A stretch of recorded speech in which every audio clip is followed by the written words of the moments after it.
Sure. Let's start. Let's freelance it. All right. So, one of the things I think that's important for agencies to understand with regards to agonal breathing is in your brainstem you have kind of a backup system, if you will, that sometimes will kick in and will cause some not normal breathing. And sometimes you'll hear some abnormal sounds. You might hear some snoring, some weak moaning, things like that. And those are all agonal breaths. I think the thing to keep in mind is you're never wrong by going into CPR. You don't want to rely on those agonal breaths.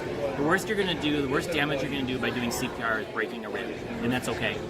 The problem is if you don't recognize agonal breathing and go into CPR for somebody that really needs it, then the risk of that is death. So it's better to err on the side of breaking a rib. That can heal and be okay, rather than have somebody go a prolonged period of time without CPR and they need it and potentially die. As an emergency room physician, are you seeing any of these patients coming in with broken ribs because the dispatcher was instructing CPR and it wasn't needed? I haven't seen any personally in the 3 years that I've been, overseeing EMD that we've had it in our area. We did have a case probably a couple of months ago where there was a younger person, probably mid-30s, who was unresponsive.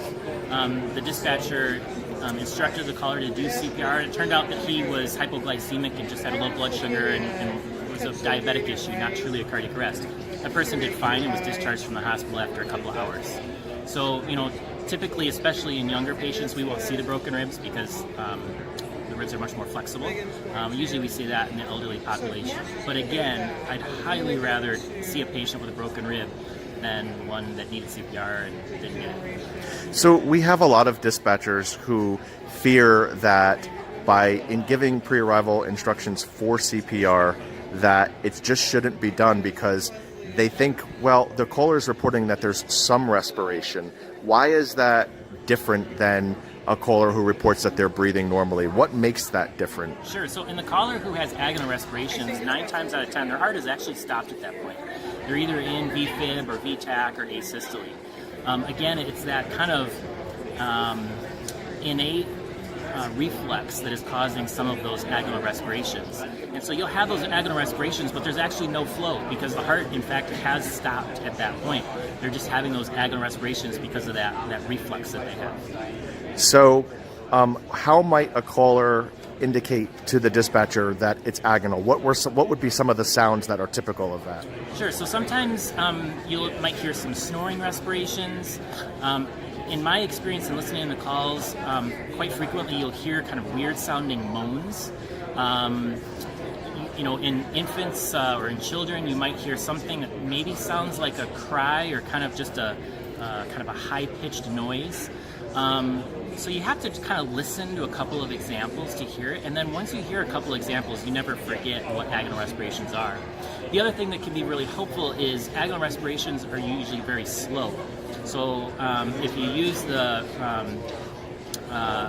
breathing verification tool, I had to think of the new name there, that will help you in determining if it is in fact agonal respirations, because again, it'll be very slow respirations. So speaking of that the breathing verification tool, can you talk about the difference between the rate of respiration and the quality of the respiration? Because it seems to me that you can pass the breathing verification tool Absolutely. By rate, but you can hear in the background the patient's gasping or moaning or making funny sounds, and that to a lot of dispatchers means, well, they're breathing, I really shouldn't do anything. Yeah, no, that's a great point. I can breathe at 20 times a minute, but if I only, if my breath is only a very small amount, maybe 50 cc's, I'm essentially not getting oxygen into the lungs. I'm getting oxygen into my trachea, but that's not where gas exchange happens. So we need to make sure that the person, you're exactly right, is taking adequate volume of breaths in addition to rates. How often does somebody go into cardiac arrest and completely stop breathing right away? Ooh, that's a really good question. I don't know that we really know because 9 times out of 10 we're not there when they actually first go into cardiac arrest. But I would venture to guess that, again, most people probably have a period kind of a peri-arrest period where they do have some of those agonal respirations. So I can't give you research or cite statistics, but I would say it's probably a pretty common thing, especially with witnessed arrest or recent arrests. So, Doc, the Academy says that when you get to case entry 5 and 6, when you ask if the patient is awake and if they're breathing, which is the first question is awake and then breathing, when the caller gives information that sorta, kinda, a little, what does that mean to the dispatcher and what should they do? That should tell them that there's some agonal or ineffective respirations going on. Somebody who's breathing normally, you know that. You're walking down the street, you're laying next to your spouse at night, you're watching your kids sleep, whatever the case, you know what normal breathing is. If somebody is uncertain about that, 9 times out of 10, that's going to mean that they are having agonal or ineffective respirations, and that should be acted upon. So the Academy says if they don't say yes to the breathing question, you should compress. Correct. Do you agree with that? Absolutely. And again, part of the reason that I agree with that and why the Academy has come up with that position is you're essentially not going to cause harm or have very little chance of causing harm giving CPR to somebody who maybe doesn't need it. You really want to err on that side rather than, again, withholding CPR in somebody who actually needs it. And just one more point of clarification. Agonal breathing is not normal breathing because it's coming from the brainstem. Is that correct? Correct. It's kind of an innate reflex, if you will. So it's not coming from the normal centers of the brain that regulate respirations. It's kind of a backup system, if you will, that's kicking in, basically at the time of your death to try and keep things going, but it's certainly not effective. Doc, there was a case that recently one of your centers that you're the medical director for had a successful CPR resuscitation in the field. Could you talk a little bit about what happened in that case and how the patient presented in the emergency room? Sure. So we had a case last fall. We've actually had a couple of cases. So are you referring to the one from last fall? I'm referring to Mike Eaves. Yeah, perfect. So this was a gentleman that collapsed after a rummage sale, and his wife witnessed it. Went over to him. He was unresponsive. She called in, and they recognized that the patient was in cardiac arrest. He was unresponsive and not breathing. His wife, who I can't remember her exact age, but late 60s, I want to say, did CPR for just about 7 minutes before law enforcement arrived. And the patient was successfully resuscitated and ended up being discharged from the hospital just a couple of days later.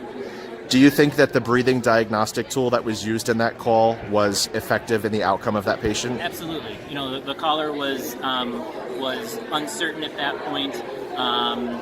Certainly the dispatcher could have not used that tool and just said that it was agonal or ineffective right off the bat, but there was still some uncertainty. So again, that tool is important.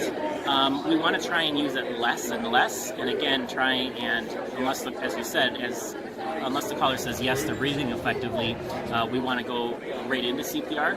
But that tool still has a role in some of those cases where initially the caller says yes, they are breathing, and then a little bit of time goes on, they say, well, I'm not sure if he's breathing so good anymore.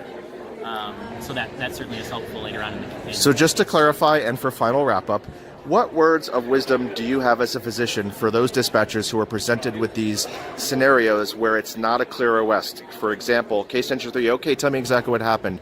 I just walked in, my mom collapsed, she's on the floor, she's making funny sounds.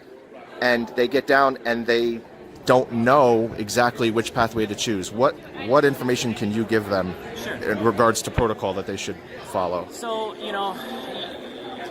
it's going to depend a little bit on a case-by-case basis, but certainly from case entry, you're only going to ask a few more questions if you don't go right into the obviously not breathing and unresponsive fast track. You're only going to be asking a couple other questions before you get down to that breathing question.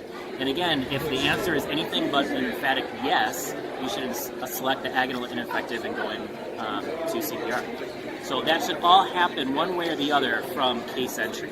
Whether it happens from the fast track from, okay, tell me exactly what happened, or whether it happens from a couple questions down when they address the breathing. And again, the only other thing that I just wanted to mention is, again, I can't stress it enough, you will cause very little damage or have a chance of causing very little damage from doing CPR on somebody that doesn't need it. I know in most classes they tell you if you start compressing somebody's chest and they say, "Ow," then you can stop, and that's accurate. I think dispatchers are worried about causing more damage from doing CPR, and that just is not the case. We definitely want to err on the side of doing CPR rather than withholding it. In these cases of cardiac arrest where the caller spontaneously volunteers information about a pulse check, what advice do you have for the dispatcher? Because a lot of times that throws them. The caller is saying, well, we're taking a pulse, Yep. and yet the dispatcher feels that the patient may be agonal or... I would not rely on a pulse check whatsoever. Callers, especially that are not medically trained, sometimes will mistake feeling a pulse because they're nervous. Sometimes they may feel their own pulse in their own fingers and think it's actually the patient's pulse. So definitely do not rely on any of that information for the lay rescuer. Follow the protocol, base it on responsiveness and respirations, and don't let pulse check factor into anything. Okay, very last question. Doc, does protocol work? Oh, absolutely. We've seen that in the 2 dispatch centers that I oversee. I started off as a dispatcher many years ago, was a paramedic, then went to medical school. I've seen the protocol work for over 20 years, most recently the last 3 years or so in our centers. In fact, just yesterday when I was at Navigator here, I heard that we probably have another cardiac arrest save from one of our dispatch centers. So without a doubt, the protocol works. Okay, thank you very much. This has been Dr. Zils, who's from Aurora Health in Wisconsin, who oversees a medical EMD program for 2 centers. Yep. Soon to be more, hopefully. Hopefully. All right, we're at Navigator 2018. Thanks, Doc. Really appreciate it. Thanks, Ryan.